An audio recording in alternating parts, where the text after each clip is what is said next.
Hey everyone, welcome to Gaming Explained. In today's video, I'm gonna show you how to clear Angry Birds 2 cache. So let's get started.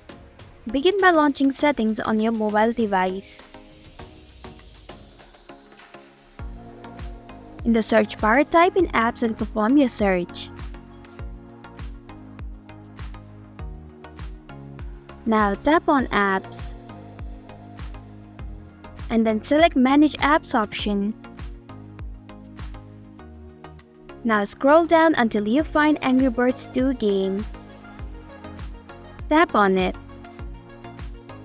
At the bottom of your screen, you'll be able to find Clear Data option. Tap on it. And then tap on Clear Cache option. If you are sure, tap on the OK button. And this is how you can clear Angry Birds 2 cache. Thanks for watching Gaming Explained. If you like this video, hit the like button and drop a comment with any questions or feedback. If you are new, subscribe and click the bell icon to stay updated on the future videos.